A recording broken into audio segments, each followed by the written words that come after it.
Good morning. I'm Gary Wiles. How are we in a place right now in this country where liberalism is so far to the left? Why is the left continuing to move further and further to the radical left, to almost anarchy in some cases? Where is the left coming from here?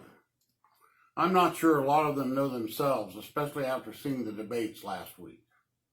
There is a good article on Wikipedia entitled History of the Socialist Movement in the United States. The article traces our current situation back to 1960 and provides answers to why the left is foaming at the mouth.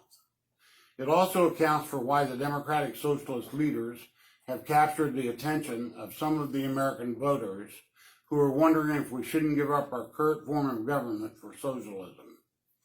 In A Letter to the New Left, written by sociologist C. Wright Mills in 1960, he argues moving away from the old ideology of socialism, which was based around socialist mobilization of labor, and veer toward these new goals.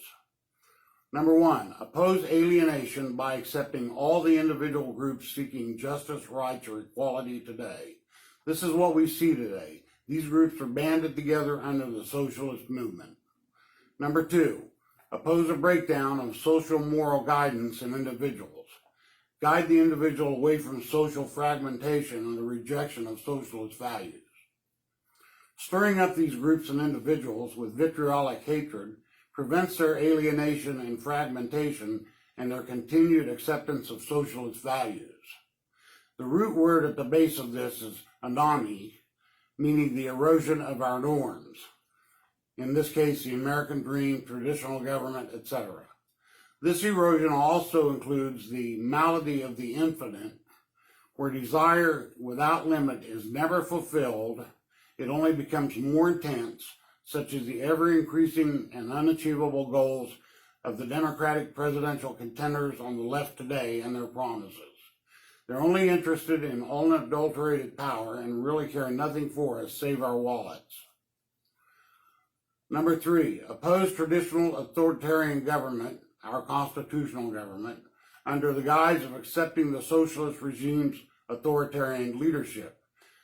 In this case, the U.S. House and our current Democratic crop of presidential contenders, to combat the supposed enemies of the people, such as Donald Trump, the establishment, and socioeconomic underdevelopment.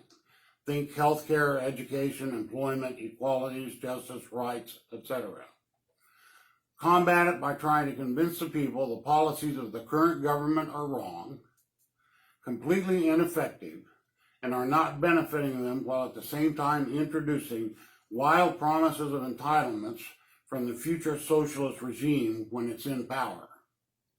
Promises such as being against big business in favor of the worker, and a complete government takeover of healthcare, higher education, etc., while also promising much more efficiency and less cost to the American citizen. Don't forget, we've been hearing these same things now for 40 years, and if they haven't been able to do this yet, they never will. However, the socialist regime is authoritarian also, where our democratically elected republic is supposed to be elected officials working for us. Large sections of Congress seem to have conveniently forgotten this. Socialist authoritarianism is centralized government power and limited options for citizens.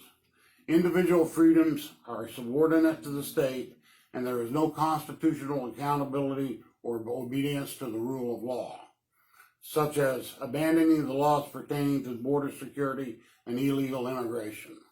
This is what the left is trying to do today. This letter to the New Left from 1960 is a culmination of what we see now. Thank you.